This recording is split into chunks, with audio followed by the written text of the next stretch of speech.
அந்த காலத்துல எம்ஜிஆரோட பாடுறதுன்னு, எம்ஜிஆருடைய பாடல்களை பாடுறதுன்னா எனக்கு ரொம்ப சந்தோஷமா இருக்கும். ஏன்னா நல்ல கருத்துள்ள பாடல்கள் இருக்கும்.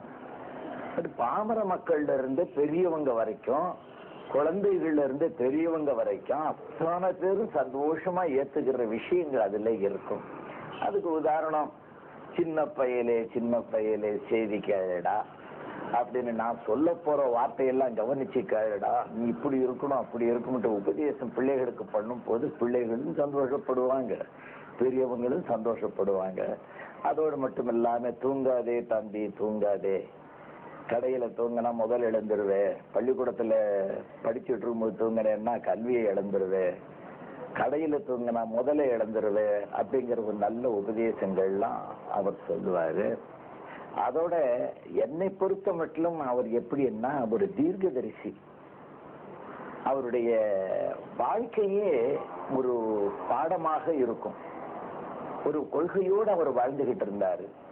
உலகத்துல தொண்டு செய்து வாழ வேண்டும், மக்களுக்கு நம்மால முடிஞ்ச என்னென்ன ஒரு நன்மைகள் செய்யணுமோ அதை நாம தவறாம செய்யணும் அப்படிங்கிற ஒரு எண்ணத்தோட வாழ்ந்துகிட்டு இருந்தவர். அவர் என்கிட்ட சொல்லுவாரு, ஐயா நீங்க பாடும்போது சிரிச்சுக்கிட்டே பாடுங்க ஐயா அப்படின்னு சொல்லுவாரு. சிரிச்சுக்கிட்டே பாடும் பொழுது அது ஒரு சுவை தெரியும், அந்த சவுண்ட்லயும் அந்த வித்தியாசம் தெரியும் அப்படின்னு சொல்லுவாரு. எனக்கு ஒன்னும் புரியுறது இல்லை. சிரித்து வாழ வேண்டும், பிறர் சிரிக்க வாழ்ந்திடாதே, உழைத்து வாழ வேண்டும், பிறர் உழைப்பில் வாழ்ந்திடாதே அப்படின்ட்டு நீங்க பாடும்போது சிரிச்சுக்கிட்டே பாடி பாருங்க எப்படி இருக்குன்னு பாருங்க அப்படின்னு சொல்லுவாரு.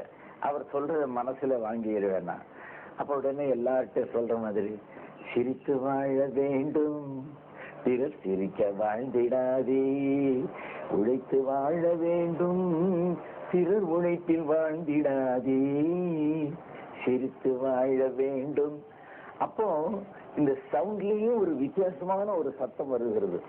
அது சிரிச்ச முகத்தோட அந்த சத்தமும் அதுலயே ஒரு சிரிப்பு அடங்கி இருக்கும். அதுல கேட்கறவங்களுக்கு எல்லாம் ரொம்ப சந்தோஷமா இருக்கும். அவரும் என்ன பண்ணுவாருன்னா சண்டை போட்டுக்கிட்டே இருக்கும்போது பார்த்தா கிராப்பு கூட கலையாது, அவரும் சிரிச்சுக்கிட்டே சண்டை போடுவாரு. அவருடைய கொள்கை மூஞ்சி உம்முன்னு வச்சுக்கிட்டு இருக்க கூடாது, சந்தோஷமா இருக்கணும் அப்படின்னு சொல்லுவாரு. அவர் நீண்ட காலம் இருந்தார், நல்ல தீர்காயுஷா இருந்தாரு. அவருடைய உடம்பு நிலை எப்படி இருந்ததுன்னா நல்ல கட்டுமஸ்தான உடம்பு, முறையான ஒரு வாழ்க்கையை வாழ்ந்ததுனாலதான் அப்படி வைத்துக் கொள்ள முடிஞ்சது அப்படின்னுட்டு எனக்கும் சொல்லுவாரு. ஐயா நீங்க நல்லா யோகாசனம் பண்ணணும், நல்லா நடக்கணும், ஆகாரம் அளவான ஆகாரம் சாப்பிடணும், தீய பதார்த்தங்கள்லாம் சாப்பிடக்கூடாது, மக்களுக்கு நல்லது செய்யணுங்கிற ஒரு நல்ல எண்ணத்தோடு நீங்க இருக்கணும் ஐயா அப்படின்னு சொல்லுவாரு.